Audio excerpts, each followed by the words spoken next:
नमस्कार दोस्तों, आज हम लोग एक बहुत ही इंपॉर्टेंट टॉपिक का ऊपर बात करने वाले हैं और वो है इरेक्टाइल डिसफंक्शन। एक बहुत ही कॉमन प्रॉब्लम है पुरुषों में। सभी पुरुषों को अपना लाइफ में इस कंडीशन को फेस करना ही पड़ता है, बट किसी किसी को देर से करना पड़ता है तो किसी किसी को बहुत ही जल्दी इस समस्या का सामना करना पड़ता है। तो इरेक्टाइल डिसफंक्शन क्या है, कितनी टाइप्स का ये होता है, इसकी अलग अलग एस्पेक्ट के बारे में हम लोग जानेंगे और उसके अकॉर्डिंग कौन सी होम्योपैथिक मेडिसिन के बारे में हम लोग सोच सकते हैं, ये भी हम लोग जानेंगे। तो मैं डॉक्टर सुप्रियो दत्ता, तो चलिए हम लोग वीडियो को स्टार्ट करते हैं। तो दोस्तों, इरेक्टाइल डिसफंक्शन का मतलब होता है कि सेक्स के दौरान या तो लिंग में कठोरता का ना आना या कठोरता आता भी है तो उसका सस्टेन ना हो पाना। So erectile dysfunction occur when a man can not get or keep an erection firm enough for sexual intercourse.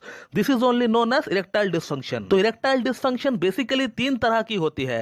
पहला है मेंटल यानी मानसिक, जो कि 95% लोगों में यही समस्या होती है, और दूसरा होता है शारीरिक यानी फिजिकल वीकनेस, जो कि 4% लोगों में होता है, और तीसरा है बोथ मानसिक और शारीरिक का कॉम्बिनेशन, यानी पेशेंट में both physical and mental weakness के कारण इरेक्टाइल डिसफंक्शन हो रखी है। और ये तीनों ही कंडीशन के लिए होम्योपैथी में बहुत अच्छा ट्रीटमेंट है। ढेरों मेडिसिन है दोस्तों, जिसे हम लोग पेशेंट का मानसिक, शारीरिक, past history, family history, modalities, PQRS and obviously miasm अगर केस बहुत ही पुराना है तो, और इन सभी चीजों को मद्देनजर रखते हुए हम लोग मेडिसिन सेलेक्ट करते हैं। और उन मेडिसिन को अगर एक प्रॉपर वे में, एक प्रॉपर पोटेंसी में, एक प्रॉपर डोज में अगर दिया जाए पेशेंट को, तो पेशेंट का जो प्रॉब्लम है धीरे धीरे सॉल्व होने लगता है दोस्तों। बट आज हम लोग इस वीडियो में इरेक्टाइल डिसफंक्शन के बारे में कुछ अलग अलग एस्पेक्ट के बारे में जानेंगे और उसके अकॉर्डिंग कौन कौन सी मेडिसिन के बारे में हम लोग सोच सकते हैं, ये भी हम लोग जानेंगे। तो दोस्तों, जो सबसे पहला कंडीशन है वो ये है कि कुछ लोग जो है बहुत ही ज्यादा पॉर्न देखते हैं।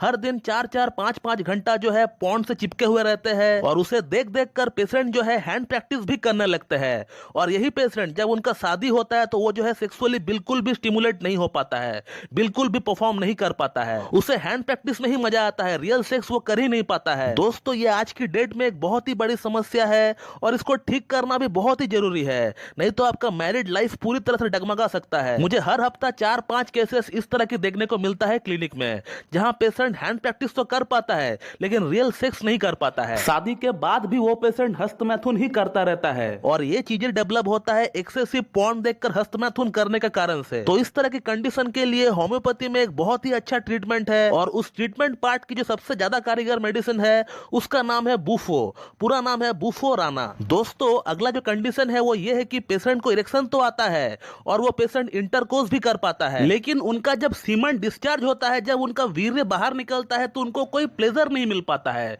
एक जो प्लेजर मिलना चाहिए सीमन डिस्चार्ज के दौरान, वो उनको मिल नहीं पाता है, यानी पेशेंट का सेक्स ड्राइव लो है, और जिसके कारण पेशेंट को ऑर्गेज्म पूरी तरह प्राप्त नहीं हो पाता है। तो इस कंडीशन के लिए भी बहुत ही अच्छा ट्रीटमेंट है होम्योपैथी में। लेकिन एक जो दवा बहुत ही अच्छा काम करते हुए देखी गई है इस पर्टिकुलर प्रॉब्लम के लिए, वो है कैलाडियम। उसका पूरा नाम है कैलाडियम सेक्विनम। दोस्तों, कुछ पेशेंट ऐसे होते हैं जो अपना करियर को सेटल करने के लिए इतना बिजी रहते हैं कि उनका उम्र जो है 35 ईयर्स, 38 ईयर्स तक हो चुका है और उनका शादी के बारे में कोई ख्याल ही नहीं आया है। और जब पूरी तरह सेटल हो जाते हैं और जब वो शादी करना चाहते हैं तो फिर वो जो है पूरी तरह एग्जॉस्टेड हो जाते हैं। तो तब इस कंडीशन में हम लोग एक दवा के बारे में सोच सकते हैं जिसका नाम है कोनियम। पूरा नाम है कोनियम मैकुलेटम। इसका जो पेशेंट है ये अपना सेक्सुअल थॉट्स को बहुत सालों तक दबा कर रखता है, जस्ट लाइक स्टैफिसेग्रिया, बट स्टैफिसेग्रिया से बहुत अच्छा काम करता है कोनियम मैक इस केस में, क्योंकि कोनियम मैक का पेशेंट को सेक्सुअल नर्वसनेस बहुत ज्यादा रहता है, परफॉर्मेंस एंजाइटी इन लोगों को बहुत ज्यादा रहता है। तो एक ऐसा कंडीशन जहां पेशेंट अपना पास्ट में कभी भी कोई सेक्सुअल कांटेक्ट पे नहीं आया और अब उनको सेक्सुअल नर्वसनेस आने लग रहा है, तो ऐसी कंडीशन में हम लोग कोनियम के बारे में बिल्कुल सोच सकते हैं दोस्तों, अगला जो कंडीशन है जहां पेशेंट जैसे ही इंटरकोर्स करता है तो उनका इरेक्शन गिर जाता है। ये एक बहुत ही कॉमन समस्या है। एक तो इरेक्शन बहुत ही लेट से आता है, बहुत ही मुश्किल से आता है, बहुत ही ज्यादा फोर प्ले करने का बाद आता है और आते ही गिर जाता है। तो इस तरह की कंडीशन के लिए होम्योपैथी में ढेरों मेडिसिन है जो कि as per patient symptoms, as per patient modalities काम करता है।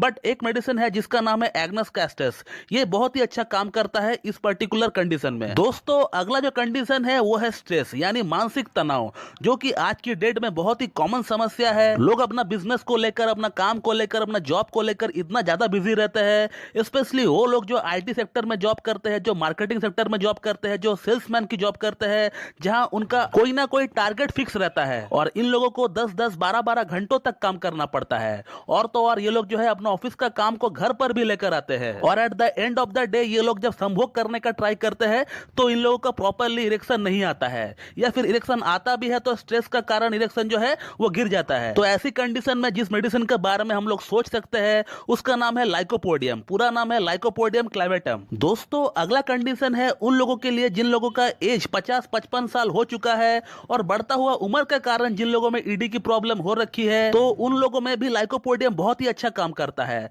हालांकि और भी बहुत सारे मेडिसिन है बट लाइकोपोडियम भी एक बहुत ही अच्छा मेडिसिन है। दोस्तों अगला जो एस्पेक्ट है इरेक्टाइल डिस्फंक्शन की वो है डर। अब ये डर पेशेंट का मन में रहता है कोई पास्ट फेलियर का। हो सकता है पेशेंट का कोई पास्ट ऐसा हिस्ट्री रहा हो जहां पेशेंट सेक्स के लिए ट्राई किए थे मगर वो फेल हो गए, जो कि बहुत ही कॉमन बात है। ऐसा बहुत लोग हैं जिन लोगों को अपना फर्स्ट अटेम्प्ट में फेलियर मिला हो, बट उसी इंसिडेंट को सोचकर पेशेंट का मन में खौफ बैठ जाता है, एक डर बैठ जाता है, और पेशेंट जो है वाइग्रा सिल्डेनाफिल जैसा मेडिसिन अपना पास में रखता है कि इन केस मुझे इरेक्शन नहीं आया तब फिर मैं इन मेडिसिन का इस्तेमाल कर सकता हूं। तो कहने का मतलब पेशेंट का मन में, पेशेंट का दिमाग में एक इस तरह का खौफ बैठ जाता है, एक इस तरह का डर बैठ जाता है। पेशेंट एकदम पूरी तरह फिट एंड फाइन है बट फिर भी वो वाइग्रा का इस्तेमाल करता है। तो इस आदत को छुड़ाने के लिए, इस डर को खत्म करने के लिए जिस मेडिसिन के बारे में हम लोग सोच सकते हैं उसका नाम है अर्जेंटम नाइट्रिकम। अर्जेंटम नाइट्रिकम के ऊपर मेरा एक सेपरेट लेक्चर भी है, आप उससे भी देख सकते हो। तो ये तमाम केसेस में एक फंटास्टिक रेमेडी है जहां पेशेंट अपना फ्यूचर में होने वाली इंसिडेंट को सोचकर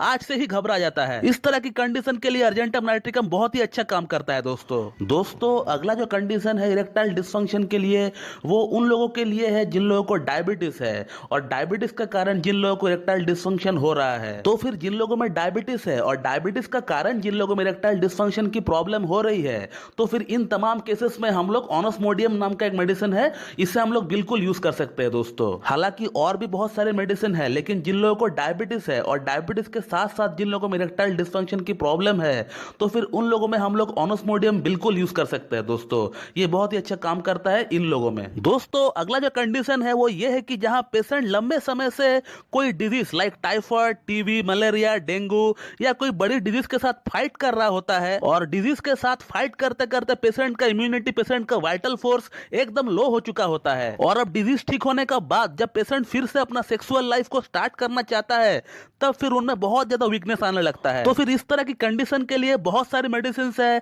like China, selenium, acid phos. ये तीनों ही मेडिसिन बहुत ही अच्छा काम करता है अपनी अपनी जगह। मैं इन तीनों मेडिसिन में से कोई एक मेडिसिन को यूज करता हूं पेशेंट के ऊपर, दैट टू सिम्टम्स के अकॉर्डिंग। दोस्तों हमारा जो अगला और जो लास्ट कंडीशन है इरेक्टाइल डिस्फंक्शन के लिए वो है सेंसिटिव ग्लैंड्स, जहां पेशेंट का लिंग का जो हेड है वो बहुत ही ज्यादा सेंसिटिव रहता है। पेशेंट अपना पीनस का लिंग को सही से हाथ से टच तक नहीं कर पाता है, इतना ज्यादा सेंसिटिव रहता है। किसी किसी पेशेंट को झंझनाहट सी फील होता है, किसी किसी पेशेंट को गुदगुदी सी फील होता है। तो कहने का मतलब पेशेंट का वहां पर एक सेंस ऑफ डिस्कंफर्ट रहता है, और जाहिर सी बात है सेंस ऑफ डिस्कंफर्ट रहेगा तो पेशेंट प्रॉपर्ली इंटरकोर्स कर नहीं पाएगा, उसे या तो इरेक्टाइल डिस्फंक्शन की समस्या होगी या फिर प्रीमैच्योर इजैकुलेशन की समस्या होगी। तो इस प्रॉब्लम को कहते हैं सेंसिटिव ग्लैंड्स, और इसके लिए कोई भी फिक्स मेडिसिन नहीं है, तो इसके लिए आपको ट्रीटमेंट ही लेना होगा। ये 100% क्यूरेबल है, और आप मेरा सेंसिटिव ग्लैंड्स के ऊपर वीडियो भी देख सकते हैं। तो दोस्तों इरेक्टाइल डिस्फंक्शन की समस्या सेंसिटिव ग्लैंड्स के कारण से भी आपको हो सकता है। तो दोस्तों ये है कुछ अलग अलग एस्पेक्ट्स इरेक्टाइल डिस्फंक्शन की। मैंने ट्राई किया है सभी एस्पेक्ट को कवर अप करने के लिए इस वीडियो में। और अब आप लोगों में से बहुत लोग एक सवाल मुझसे करेंगे कि सर आपने तो मेडिसिन का नाम हमें बता दिया, अब इसे यूज कैसे करना है, कितना पोटेंसी में लेना है, ये तो आपने हमें नहीं बताया। तो दोस्तों मैंने इन तमाम कंडीशंस के लिए जो दवाओं के नाम मैंने आपको अभी बताया है ये एक अनुमान के तौर पर बताया गया है। ऐसा बिल्कुल भी नहीं है कि जिस मेडिसिन का जिक्र मैंने इस वीडियो में किया है इससे आपका प्रॉब्लम 100% सॉल्व हो जाएगा, ऐसा बिल्कुल भी नहीं है। दोस्तों होम्योपैथी में एक ही डिजीज के लिए, एक ही समस्या के लिए ढेरों मेडिसिन अवेलेबल होती है जो कि कुछ सिम्टम्स के ऊपर काम करता है, और जैसे ही आपका सिम्टम्स थोड़ा चेंज हो जाता है तो मेडिसिन भी आपका बदल जाता है। लेकिन अगर आप में से कोई इन मेडिसिन को लेना चाहता है तो फिर आप 30 पोटेंसी में लीजिए। 15 से 20 दिन तक आप ले सकते हैं, 2 बूंद सुबह 2 बूंद शाम को आप ले सकते हैं, और 15 से 20 दिन इन मेडिसिन को लेने के बाद आपको बिल्कुल इंप्रूवमेंट देखने को मिलेंगे। बट अब आगे का ट्रीटमेंट किसी एक अच्छी होम्योपैथ से संपर्क करके ही जारी रखे दोस्तों। तो दोस्तों ये था कुछ कंडीशंस और उसके अकॉर्डिंग होम्योपैथिक मेडिसिन। मैं आशा करता हूं आप लोगों को ये वीडियो मेरा पसंद आएगी और मेरा वीडियो जो है आप लोगों के लिए लाभकारी साबित होगी। और अगर आप लोगों को मेरा ये वीडियो अच्छी लगती है तो एक लाइक जरूर कर दीजिएगा, और साथ ही साथ मेरे चैनल को सब्सक्राइब कर दीजिएगा, और बेल आइकन को दबाना बिल्कुल भी ना भूलो दोस्तों। So thank you very much and have a good day. है।